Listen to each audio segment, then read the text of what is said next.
దేవుని యొక్క సన్నిధిలో మనము వాక్య సందేశంలో ముందుకు వెళ్దాం. మన మధ్యలో మరి దాస్ గారు కొద్ది నిమిషాలు దేవుని మాటలు, దేవుని వాక్యాన్ని మనకు అందిస్తారు. ఈ సమయము వారికి ఇస్తూ ఉన్నాం.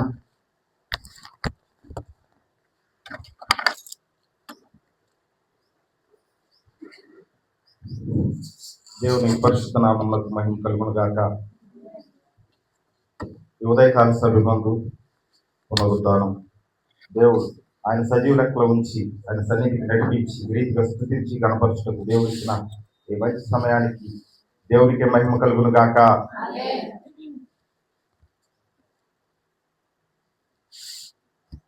ఏంట్రో బాబు వైగారు పిలిచి దాకా లోపలికి రావడం చూస్తున్నారు. అది క్రమం. ఎందుకంటే మధ్యలో వచ్చి ప్రార్థన జరిగేటప్పుడు, ఆరాధన జరిగేటప్పుడు దాన్ని ఆపేసి నాయన చూడటం కంటే నేను అక్కడ కూర్చోవడం మంచిదని, కానీ వేరే ఉద్దేశం కాదు. ఎందుకంటే హెచ్చు తగ్గులన్నీ భూమి మీదే, దేవుని దగ్గర అంతా సహోదరులే. దేవుని నామానికి మహిమ కలుగును గాక. ఏది చూసుకున్నా భూమి మీదే ఉంటది, కానీ హెచ్చు తగ్గులు దేవుని దగ్గర ఉండదు. కొద్ది నిమిషాలు దేవుని వాక్యాన్ని ధ్యానం చేసుకుందాం. ఈ పునరుద్ధానమందు దేవుడు తన పరిశుద్ధ లేఖనం ద్వారా మనతో మాట్లాడులాగున వాక్య ధ్యానం చేసుకుందామండి. అపోస్తలుడైన పౌలు గారు కొరింథీయులకు రాసిన 2వ పత్రిక 11వ అధ్యాయము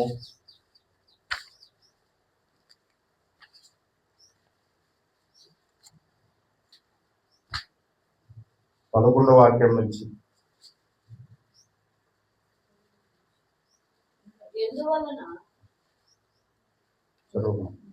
ఎందువలన నేను మిమ్మల్ని ప్రేమింపనందు వలన దేవునికే తెలియను అతిశయ కారణము వెతుకువారు ఏ విషయంలో అతిశయించుచున్నారో ఆ విషయంలోనే వారు. ఒక్క నిమిషం అమ్మా, 11 మొదటి నుంచి చదువమ్మా. 2వ కొరింథీయులకు రాసిన పత్రిక. కొంచెము అవివేకముగా నేను మాట్లాడినను మీరు సహింపవలెనని కోరుచున్నాను. నన్ను గూర్చి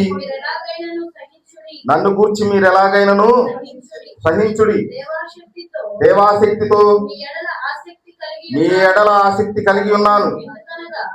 చాలమ్మా.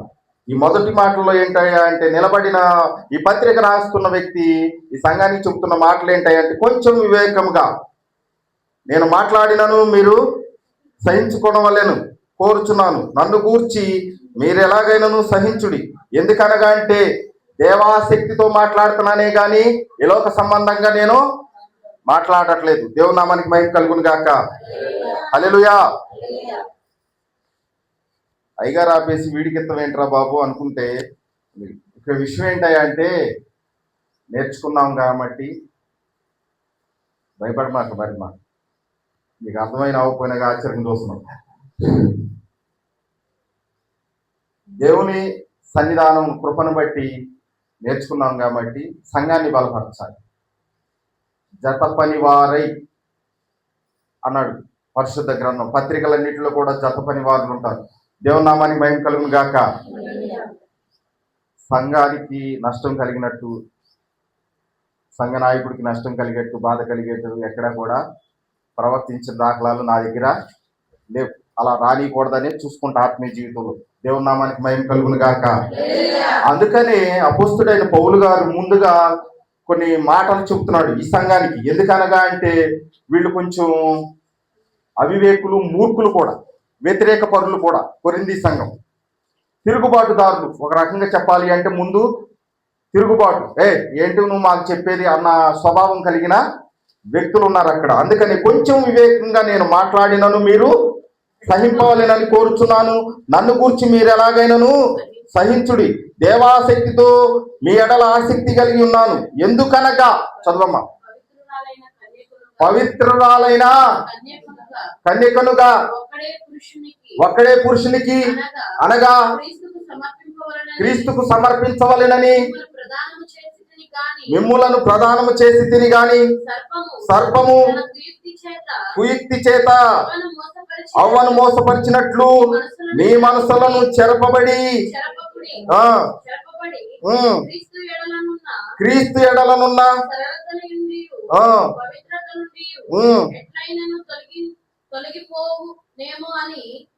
భయపడుచున్నాను. క్రీస్తు ఎడలనున్న సరళత నుండి పవిత్రత నుండి ఎట్లయినను తొలగిపోవునేమో అని భయపడుచున్నాను. మీకు కలిగిన ఆత్మీయ జీవితం గాని ప్రేమ విశ్వాసములు భయభక్తుల నుండి తొలగిపోకూడదని భయపడుతూ ఈ మాటలు మీకు చెప్పుతున్నాను. ఎందుకనగా అంటే ఈ నా సొంత మాటలు కావని అపోస్తుడైన పౌలు గారు చెబుతున్నాడు. ఎందుకనగా అంటే పవిత్రురాలైన కన్యకను పరిశుద్ధంగా దేవుడికి అప్పచెప్పాలనే సంఘాన్ని చూస్తున్నానే కానీ కుయుక్తి చేత అవ్వను మోసపరచినట్లు కాదు. ఎలా మోసపరిచిందంట అవ్వను? దేవుని నామానికి మహిమ కలుగును గాక. ఆదికాండం 3వ అధ్యాయం 6వ వాక్యం ఒకసారి చూడండి. ముందుకెళ్ళిపోదాం త్వరగా. 2 సంఘాల పరిచర్యలు జరగాలి కనుక ప్రార్థన చేసినా సాక్ష్యం చెప్పినా ఇంకోటి చెప్పినా సమయమును సద్వినియోగం చేసుకొని పాటించండి. అప్పుడు వాక్యానికి కూడా దొరుకుద్ది. చదవండి. స్త్రీ ఆ వృక్షము ఆహారమునకు మంచిదియు కన్నులకు అందమైనదియు వివేకమిచ్చు రమ్యమైనదియు ఉండుట చూచినప్పుడు ఆమె కొన్ని తీసుకొని తిని దేవుని నామానికి మహిమ కలుగును గాక. కుయుక్తి చేత సర్పము అవ్వను మోసపరిచినట్లు కాదు. క్రీస్తు యేసునందున్న సరళతను బట్టి పవిత్రతను బట్టి ఇదిగో ఒక్కనే పురుషునికి ఇదిగో ప్రదానము చేయవలెనన్న ఉద్దేశము చేత మాట్లాడుతున్నాను. నేను కొంచెం వివేకము తక్కువగా అవివేకంగా మాట్లాడినను ఇంకేం దొరుకుద్ది అనుకుంది? ఇక్కడ వివేకం దొరుకుద్ది అనుకుంది, మంచి చెడ్డలు దొరుకుతాయి అనుకుంది, జీవం అందులోనే ఉందనుకుంది. ఈ కాలమును బట్టి ఇప్పుడు ఏదో వచ్చింది అనుకుంటా, ఏఐ అంటున్నారా, ఆర్టిఫిషియల్. నాకు దాని అర్థం కూడా పూర్తిగా తెలియదు కానీ ప్రియమైన దేవుని బిడ్డలానికి ఎప్పుడో జరిగిపోయింది. అనాది కాలంలోనే ఆర్టిఫిషియల్ ఇంటెలిజెన్స్ జరిగిపోయింది. ఎలాగూ అంటే అవ్వను ఆర్టిఫిషియల్ ఇంటెలిజెన్స్ ద్వారానే మోసపరిచేశాడు. కన్నులకు ఇంపుగా, చదువమ్మా కొద్దిగా అందిస్తే మంచిదే కదా. దేవుని నామానికి మహిమ కలుగును గాక. కన్నులకు అందంగా కనిపించేసింది, వివేకమిచ్చు రమ్యమైనది గాను చూచినప్పుడు ఆమె దాని ఫలములో కొన్నిటిని. ఆ పై వాక్యాలు చదవండి, మీరు చదివిన దాని నుంచి పైన చదవండి. ఇంకా పైన మీరు వాటిని తిను దినమున నిశ్చయముగా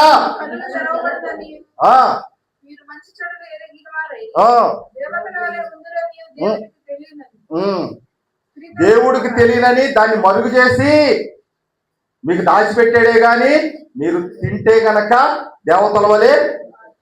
ఎంత ఏంటది ఆర్టిఫిషియల్? నా నాలుగు తిరగట్లేదు, మీరు చెప్పండి అప్పుడప్పుడు. దేవుని నామానికి మహిమ కలుగును గాక. ఇప్పుడు సంఘంలో కూడా ఇదిగో ప్రబలి లేకపోతే సంఘాన్ని ప్రభావితం చేస్తుంది కూడా ఏంటయ్యా అంటే ఈ ఆర్టిఫిషియల్ ఇంటెలిజెన్సే.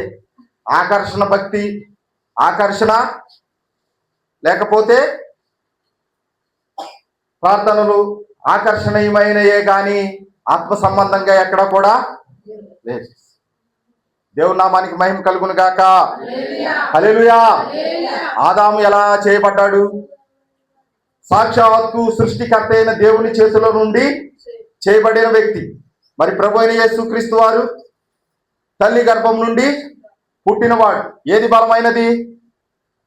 సర్వోన్నతుడైన సర్వశక్తిమంతుడైన దేవుని చేతుల నుంచి చేయబడినది గొప్పదా, లేకపోతే బలహీనమైన శరీరం నుంచి పుట్టినది గొప్పదా? నామకలింగ్ చూస్తారండి, మీకు అన్ని తెలుసు. దేవుని నామానికి మహిమ కలుగును గాక. హల్లెలూయా.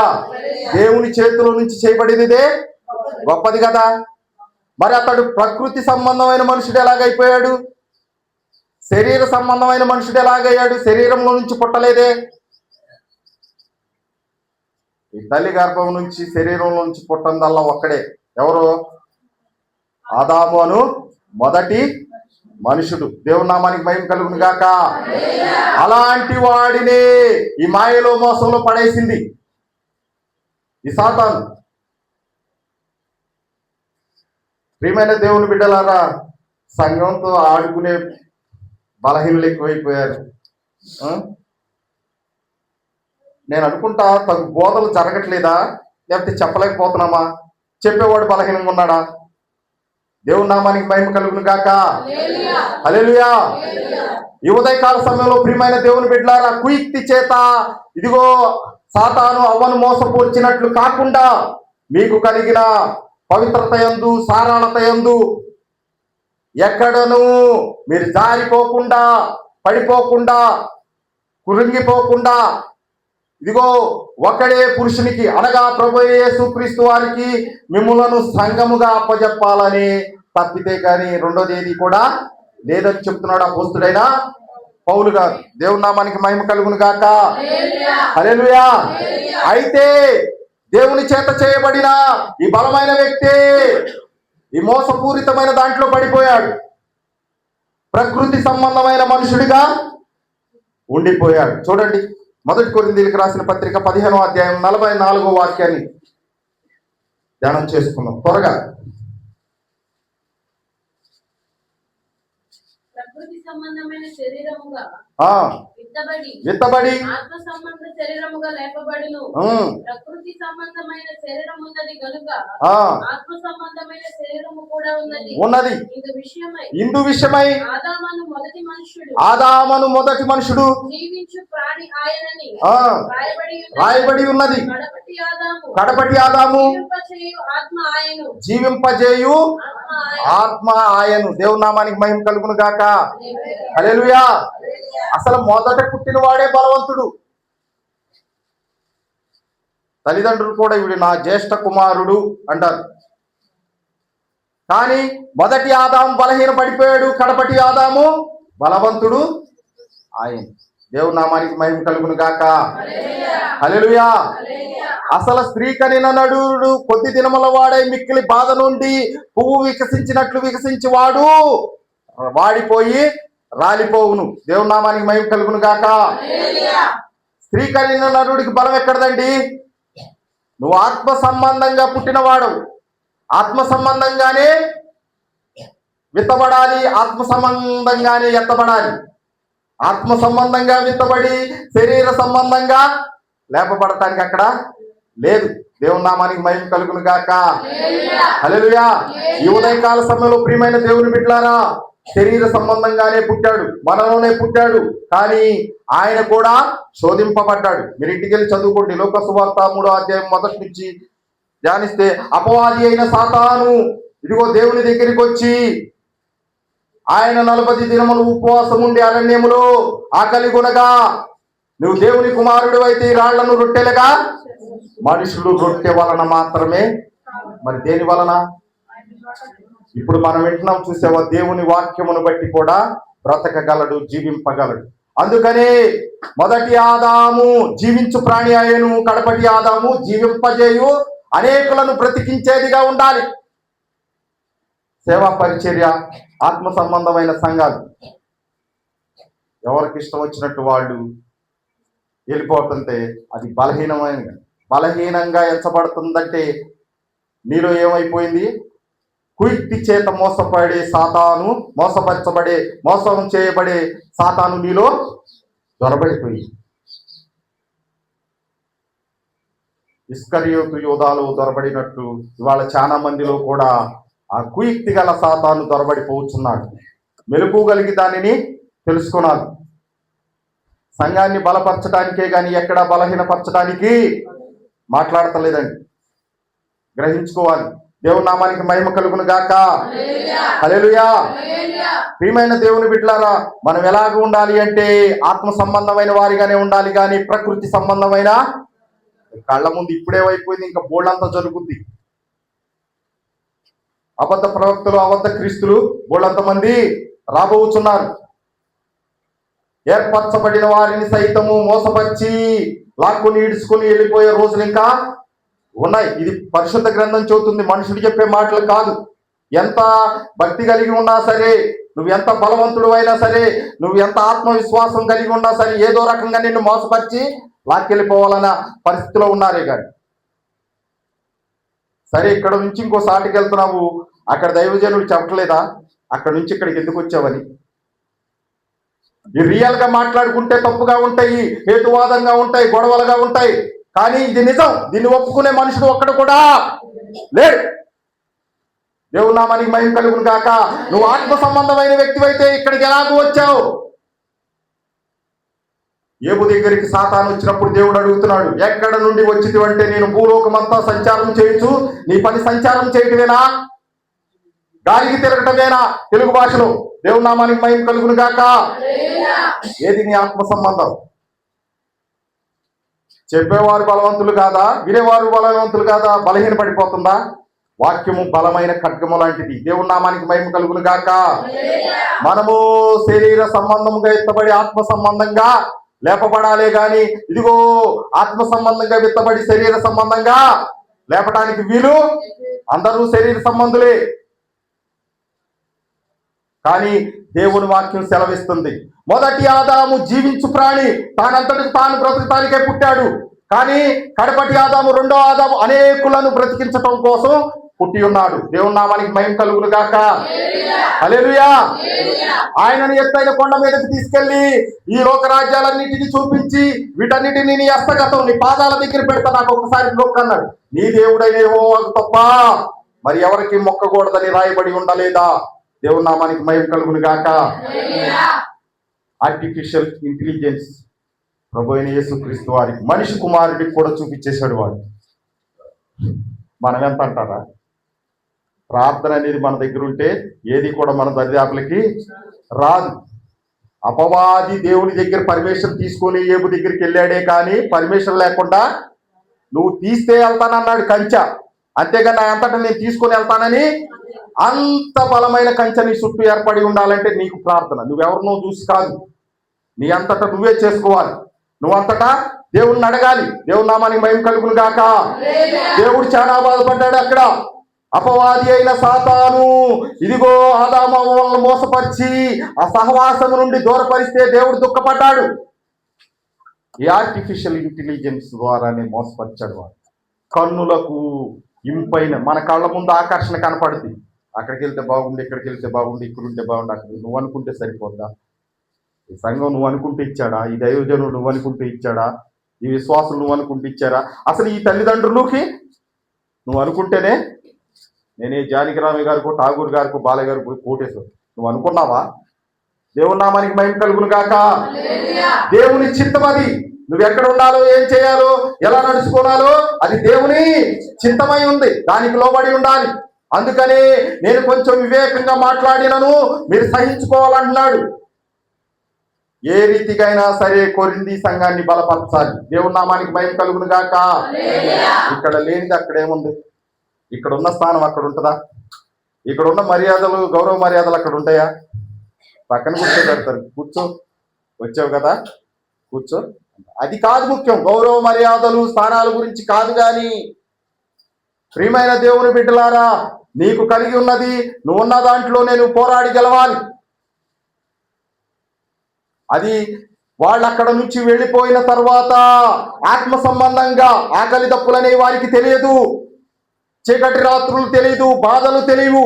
కానీ బయటికి వెళ్ళిపోయిన తర్వాత ఇదిగో నువ్వు కష్టపడి చెమర్చోర్చి నేల నుంచి పంటను పండించి తినవలసి వచ్చింది. అంతకుముందు ఏం తిన్నా? చూపించాడుగా, కన్నులకు రమ్యమునిగా, ఇంపుగా, అందమైనదిగా చూపించాడుగా, తిని బతకొచ్చుగా. దేవుని నామానికి మహిమ కలుగును గాక. ఆకర్షణీయమైన బోధలు, ఆకర్షణీయమైన మాటలతో లాక్కునే ప్రయత్నాలు చేస్తున్నారు. కుయుక్తి చేత సర్పము అవ్వను మోసపరిచినట్లుగా ఉన్నది ఈ లోక పరిస్థితి, కాల పరిస్థితి. గ్రహింపు అనేది మనకే రావాలి. దేవుని నామానికి మహిమ కలుగును గాక. హల్లెలూయా. దేనికోసం పరుగులు తీస్తున్నా? దేనికోసం ప్రయాణం నీది? చిన్న సామెత, పరిగెత్తి నిలబడి పరిగెడితే పాలు వస్తాయి. మరి నీళ్లు గొప్పయా, పాలు గొప్పయా? దేవుని నామానికి మహిమ కలుగును గాక. హల్లెలూయా. ఈ ఉదయకాల సమయంలో ప్రియమైన దేవుని బిడ్డలారా, దేవుని వాక్యం సెలవిస్తుంది కదా, ఆత్మ సంబంధంగా నేను ఎత్తబడాలి దేవుని రాజ్యంలోనికి. అబ్రహాము దీవించబడ్డాడు, ఆశీర్వదించబడ్డాడు, గొప్పవాడయ్యాడు, కోటేశ్వరుడు ఆయన. భూమి మీద. అయితే ఈ ఆస్తిపాస్తులు అందచందాలన్నిటిని చూడట్లేదు కానీ ఆ పునాదులు కలిగిన పట్టణం కోసం నిరీక్షణ గలవాడే ఎదురు చూసి, ఆత్మ సంబంధమైన దాని కోసం, స్థిరమైన పునాది కోసం ఎదురు చూశాడు ఆయన. ఎందుకని? భూలోకంలో అంతా ఉందిగా. దేవుని నామానికి మహిమ కలుగును గాక. ఇది స్థిరమైనది కాదు. నాకు ఈ ఆకర్షణ అంతా కూడా ఒక రోజున నా దగ్గర ఉండేది కాదు. నేను కూడా శరీరముగా చనిపోయి ఆత్మ సంబంధంగా లేపబడవలసిన వాడిని గనక వీటి యందు లక్ష్య పెట్టక, ఈ ఆశీర్వాదమందు, ఈ ఆస్తిపాస్తులందు, అందచందాలందు లక్ష్య పెట్టక ఆ పునాదులు కలిగిన పట్టణం కోసం ఆయన ఎదురు చూశాడంట. దేవుని నామానికి మహిమ కలుగును గాక. హల్లెలూయా. ఈ ఉదయకాల సమయంలో ప్రియమైన దేవుని బిడ్డలారా,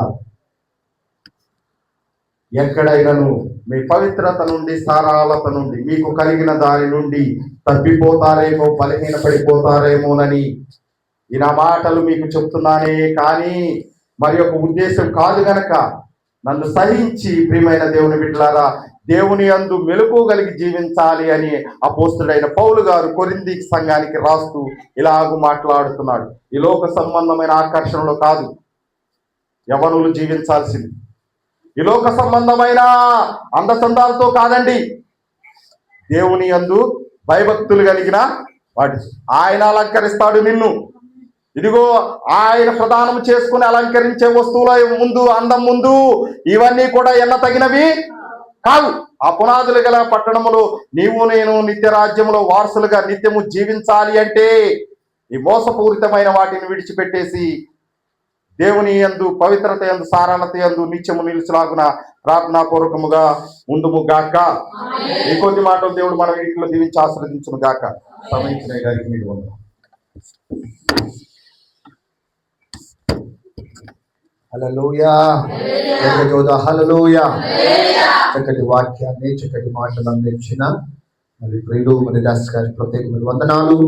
సంఘములో దేవుని యొక్క ఐక్యతలో, దేవుని యొక్క సన్నిధిలో మనము కలిగి ముందుకు సాగాలి. దేవుడిచ్చిన భాగ్యము, దేవుడిచ్చిన ధన్యతను పోగొట్టుకోకూడదు, దేవుడిచ్చిన కృపను పోగొట్టుకోకూడదు. ఏశావు వంటి, చూసారా ఎంత మాట, భ్రష్టుడు అన్నాడు, భ్రష్టు మనసు.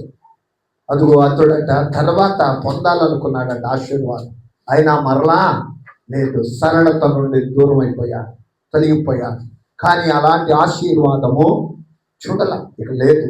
కాబట్టి దేవుని సన్నిధుడు సంఘముగా ఇదిగో మరి నిన్ను బలపరిచి, నిన్ను స్థిరపరిచి దేవుని ఎదుట నిలబెట్టాలనే తపనే కానీ ఈ లోకంలో నీ దగ్గర నుండి ఆశతో, నీ దగ్గర నుండి ఏదో పొందుకోవాల్సిన అవసరత లేదు. నిన్ను ఎంత పోషిస్తున్నాడు దేవుడు, నన్ను అంతే పోషిస్తాడు. నిన్ను ఎలాగో ఆదరిస్తున్నాడో దేవుడు నన్ను అలాగే ఆదరిస్తాడు. ఇక్కడ ఈ లోకంలో తెలివితేటలు, ఈ లోకంలో యుక్తి, కుయుక్తి, అది పనికి, అది మోసపోకుడి దేవుడు ఎక్కరించబడ్డాడు. ఏమెత్తుతామో ఆ పంటను కోస్తాం. కొంచెం ఆలస్యం అయితే కానీ సేమ్ టు సేమ్ అంతే. దానిని గుర్తుపెట్టుకొని మన విశ్వాస జీవితాన్ని ముందుకు వెళ్ళాలి.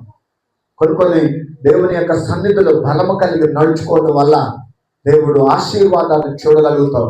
లేకపోతే ఆశీర్వాదానికి బదులు శాపం అంది. శాపాన్ని అది బయటికి వెళ్ళిందా, అబ్రహాము అన్నాడు, నిన్ను ఆశీర్వదించిన వాళ్ళని ఆశీర్వదిస్తాను, నిన్ను శపించిన వాళ్ళని రెండు పెట్టేశాడు. కాబట్టి నిజంగా చక్కటి విషయాలు, సరళత నుండి తొలగిపోబాక, దేవుని నియమాన్ని నుండి తొలగిపోబాక, ఏదో ఒక కొత్త వ్యక్తను ఆలోచించుబాక. అది మంచిది కాదు. ఇస్ లాస్, ఎనీథింగ్ లాస్ అయిపోతాం. లాస్ట్ చూసుకుంటే లేదు, అంతా అయిపోయిందండి అనుకున్నాం. ఇక అనుకున్న తర్వాత ఉపయోగమేమి?